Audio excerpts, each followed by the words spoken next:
Triple H confirms Solo Sikoa will get betrayed by a Bloodline member. The best and worst of WWE SmackDown.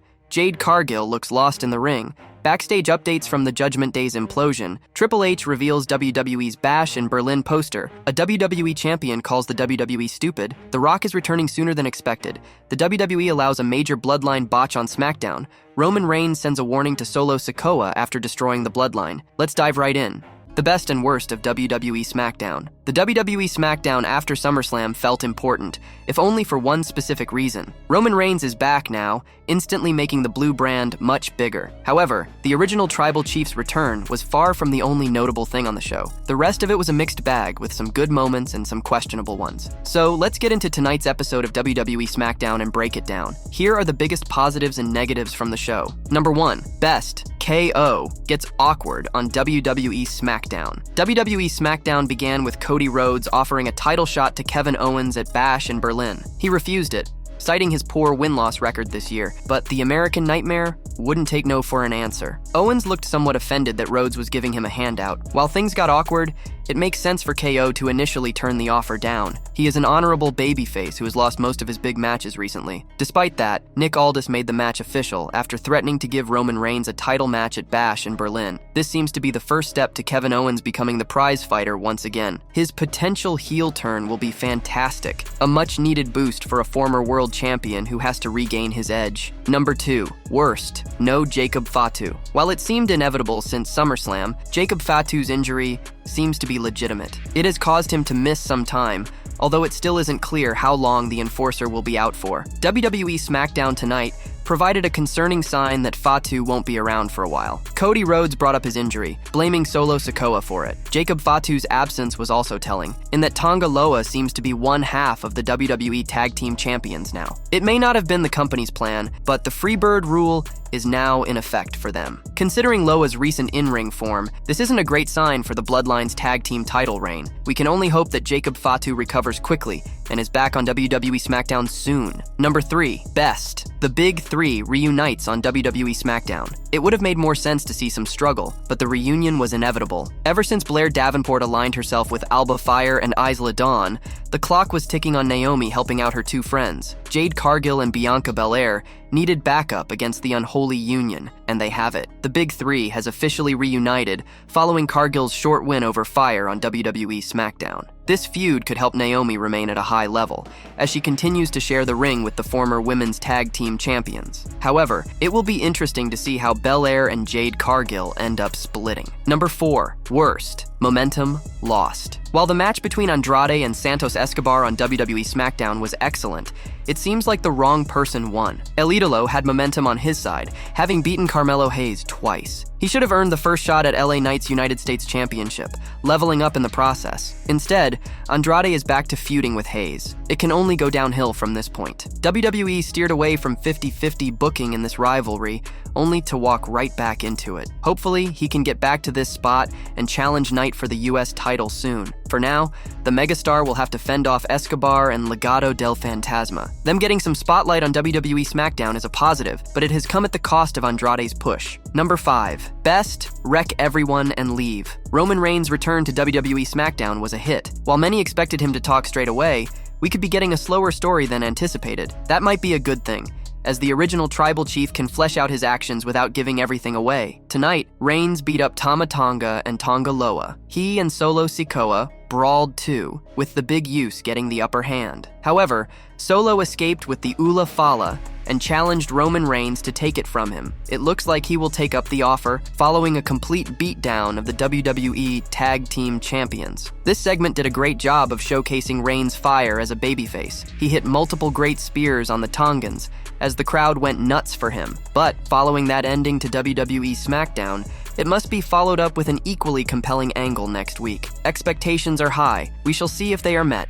Jade Cargill looks lost in the ring. Another SmackDown is in the books, and Jade Cargill competed in a rare singles match and unsurprisingly, emerged victorious. Dutch Mantell, however, felt Cargill was still green as a wrestler and shared his blunt observations on the latest Smack Talk episode. Jade Cargill took on Alba Fire on the Blue brand this week and showed some resilience before landing her finisher Jaded for the win in a short match on SmackDown. Cargill has been with the WWE since September 2023, and the company has been patient in presenting the former AEW star due to her evident inexperience in the ring. Following her latest singles bout, Dutch Mantell pointed out during Sportskeeda Wrestling's Smack Talk that Jade Cargill still needed more training as she seemed hesitant while performing. Cargill has been protected in a tag team with Bianca Belair, and while she has impressed fans, Dutch Mantell believed Jade's overall game required immense improvements. That girl still needs a lot of work. She still looks hesitant. I guess if it's not laid out in the planning, she looks great, but she looks lost. During the match, she doesn't know where to go, what to do, where to be. So, the other girl, Bianca, she has got it down. But Cargill, how long has she been in the business? 2 years? More? Dutch Mantell said that Jade Cargill undeniably looked like a superstar, and in such a scenario, WWE is compelled to place her in a spot where she shines and is perceived as a big deal. Mantell didn't doubt her presence, look, and charisma, but stated that the 32-year-old needed more time to get comfortable wrestling on WWE TV. Okay, she is still learning, but she looks so good you just can't put her on the card. You've got to put her in a spot where she looks like a star, and she does. But her work rate is just not there yet. I mean, she does okay, but if you know what you're looking for, she needs more experience. And I don't know if she is going to get that or not. Hopefully she does. Backstage updates from the Judgment Day's Implosion. The WWE Universe is still buzzing over the status of the Judgment Day after its implosion was ramped up on Saturday at SummerSlam, then again on Monday's Raw. New details are being revealed from within WWE on the split. The Judgment Day was founded in April 2022 by Edge, aka Adam Copeland, along with Damian Priest, and joined by Rhea Ripley 1 month later. Finn Balor took over as leader in the summer of 2022, which led to Dominic Mysterio joining the group in September 2022. JD McDonough officially joined in November 2023, and Carlito has been hanging around since May of this year. The big Judgment Day implosion began at SummerSlam, when Dirty Dom turned on the Eradicator. The Prince later turned on the Archer of Infamy to help Gunther win the World Championship. A new report from WRKDD Wrestling reveals that all members of the faction were praised by WWE officials for their recent work. Management especially praised the stablemates for the success of the payoffs to their SummerSlam angles. Despite the praise,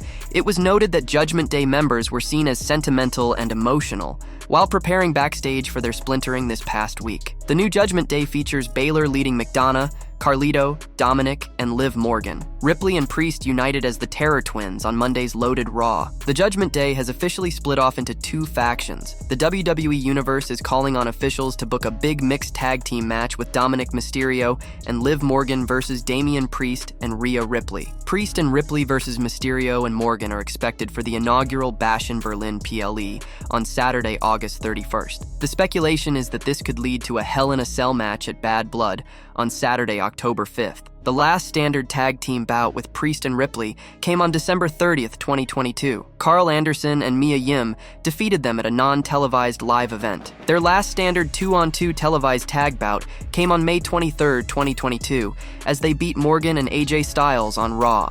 Triple H reveals WWE's Bash in Berlin poster. WWE is set to make history once again this month, when the inaugural Bash in Berlin PLE airs live from Germany. The special is set to take place on Saturday, August 31st, at Uber Arena in the German capital. Triple H has just revealed artwork for the big event, which points to a certain familiar face. World Wrestling Entertainment decided to book its first Deutschland PLE after successful 2024 international events in Australia, France, Saudi Arabia, Canada, and Scotland. SummerSlam was held in Cleveland, but featured Gunther capturing the World Heavyweight Championship from Damian Priest amid the Judgment Day's implosion. Now, the Imperium leader is preparing to face one of his biggest opponents ever, Randy Orton. Triple H is very familiar with the Viper. Orton and WWE's chief content officer shared the ring more than 250 times from 2002, 2019, including as members of Evolution. Despite the game's direct knowledge of Orton's abilities, he seemingly endorsed Gunther on X today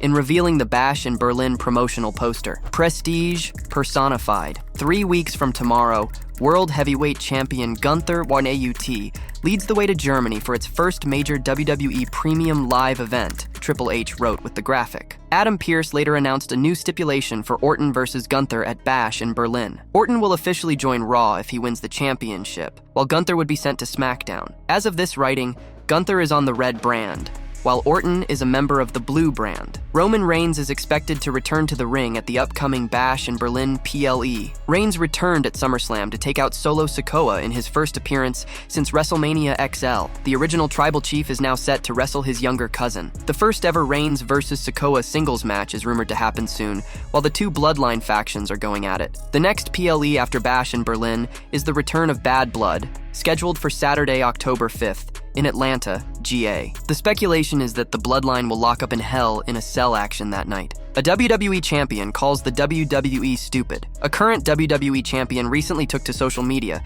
to send a message after his first singles loss in over 7 months on the latest edition of Friday Night SmackDown. The name in question is the current Speed champion Andrade. On this week's episode of the Blue Brand, Andrade locked horns with Santos Escobar to determine the #1 contender for LA Knight's United States Championship. For the most part, the 34-year-old took control of the match, but during the final stages of the bout, Carmelo Hayes came out to distract Andrade. Hayes succeeded in his mission and helped Escobar take the win. This marked the current WWE Speed Champion's first singles televised loss since he returned to the Stamford-based promotion at the 2024 Royal Rumble.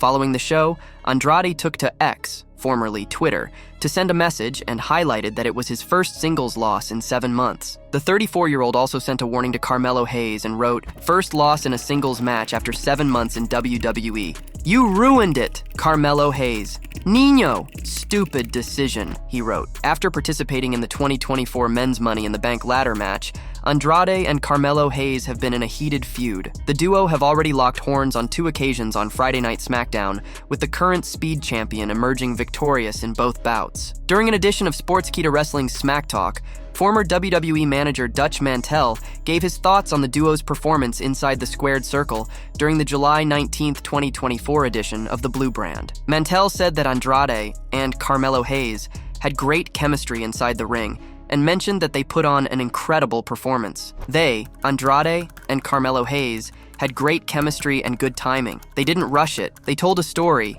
and I really liked this match. They did it well. I don't think you can do a TV match better than that. You might do one as good, but this was textbook and they did a great job," he said. It will be interesting to see what the Stamford-based promotion has planned for Andrade and Carmelo Hayes' feud going forward. The Rock is returning sooner than expected. Former WWE manager Dutch Mantell feels The Rock could be returning to the company soon. The Brahma Bull was heavily involved in the build-up to WrestleMania XL earlier this year. The final boss was last seen on WWE TV on the Raw after WrestleMania. He confronted Cody and claimed that their story was just beginning. Rocky mentioned that he needed to step away for a while, but would be back soon. This week on the Smack Talk podcast, Mantell felt that Roman's return could influence The Rock to come back as well. He detailed that as WWE moves to Netflix in January of next year, the promotion could start a huge angle involving the biggest names in the company. When does Rock come back? I think January for Netflix. That'll be good. I'd say a little bit before then, but they could work a big angle for Netflix, and I think that's what they'll do too, the veteran said. Roman Reigns showed complete dominance on SmackDown this week as he laid waste to the Bloodline's Tama Tonga and Tonga Loa. It will be interesting to see where The Rock fits in this ongoing Bloodline feud on SmackDown. The WWE allows a major Bloodline botch on SmackDown. The Bloodline has been WWE Tag Team Champions on SmackDown for an entire week, but it seems that the company has not had time to change the plates for the new champions during that time. The stable, consisting of Tama Tonga and Jacob Fatu, won the titles last week ahead of SummerSlam, but this week, Tonga Loa was seen carrying his belt following Fatu's injury. Eagle-eyed WWE fans spotted that Tonga's title still included the DIY plates, which means that the company has found no time to change them over the past week. It could be argued that Jacob Fatu's injury put the Bloodline in an unfortunate situation, and if he was in possession of the title over the past few days, that could be the reason for the delay. That being said, the stars arrive at the venue for SmackDown several hours in advance, so there would have been plenty of time to change the plans before Tonga Loa made his way out to the ring to back up Solo Sikoa and his quest for a rematch. Roman Reigns sends a warning to Solo Sikoa after destroying the Bloodline. On this week's WWE SmackDown, Roman Reigns destroyed the Bloodline. After single-handedly taking the fight to Solo Sikoa, Tama Tonga and Tonga Loa, the OTC sent a message to Sikoa. At the SummerSlam Premium Live event, Reigns returned during the main event between Cody Rhodes and Sikoa. His interference led to Rhodes retaining the undisputed WWE Championship. During the closing moments of SmackDown, Reigns brawled with Sikoa and speared both Tama and Loa. The show concluded with the original tribal chief warning his former enforcer, who escaped with the Ula Fala, which once belonged to Reigns. "I'm gonna give you one chance, you understand me?" said Reigns to Sikoa. Roman Reigns lost the undisputed WWE Universal Championship to Cody Rhodes in a Bloodline rules match at WrestleMania XL. After the loss, he went on a hiatus, with Sikoa taking charge of the Bloodline. The former NXT North American champion recruited Tama, Loa, and Jacob Fatu into the faction. He also booted Jimmy Uso and Paul Heyman out of the group after Uso lost his WrestleMania match, and the Wiseman refused to acknowledge Sikoa as his tribal chief. Reigns and Sikoa could go head-to-head in a singles match at some point. As of now, Sikoa is still in possession of the Ula Fala. Triple H confirms Solo Sikoa will get betrayed by a Bloodline member. Over the past few months, Solo Sikoa has deceitfully captured the position of the tribal chief and rose to power. Not only did he conquer the throne that belonged to Roman Reigns, but Sikoa also formed an army of his own by recruiting 3 of the most menacing individuals to his faction. He formed a more vicious and powerful version of the Bloodline by taking Tama Tonga, Tonga Loa, and Jacob Fatu under his wing. However, WWE seemingly dropped a potential hint on the latest episode of SmackDown that Solo Sikoa could face Deja Vu and end up suffering the same fate he brought upon Reigns. Triple H may have subtly confirmed that Sikoa will be betrayed by a member of his own bloodline. The one who could backstab him is none other than Tama Tonga. A major reason why the speculation started to whirlpool is due to Tonga's suspicious actions toward the self-proclaimed tribal chief. Solo Sikoa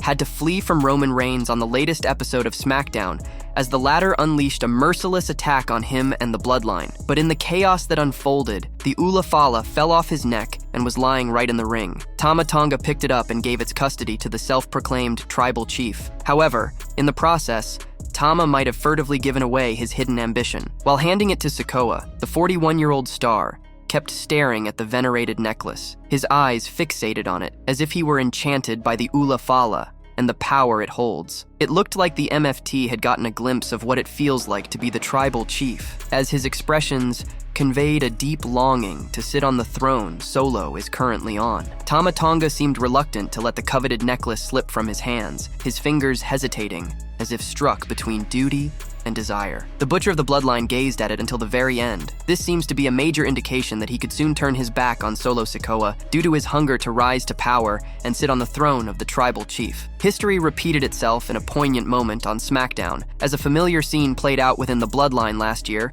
when Solo Sikoa served as Roman Reigns' enforcer. Back then, Reigns was lying vulnerable in one corner of the ring after a brawl, and the sacred Ula Fala was lying in the middle of the ring. Before handing it to the former undisputed WWE champion, Sikoa picked it up and stared at it as if he wanted to taste the same power that the tribal chief owned. He eventually betrayed Roman Reigns and deceitfully captured the latter's position, taking the prestigious Ula Fala. Just a year later, history seems to be repeating itself yet again within the Bloodline, with Tama Tonga in Solo Sikoa's place this time. The MFT's recent actions dropped an inkling that he could turn his back on the self-proclaimed tribal chief just like Sikoa did. A major reason why Tama Tonga could backstab Solo Sikoa is because he does not share the same lineage as the latter. Even though the Tongans are closely associated with the Anoa'i family, they are not related by blood. This gives the MFT a good reason to betray Sikoa, as he is not obligated to follow the latter's orders. Tama Tonga and Tonga Loa could eventually part ways with the self-proclaimed tribal chief and end up forming a Tongan version of the Bloodline in the near future. Hence,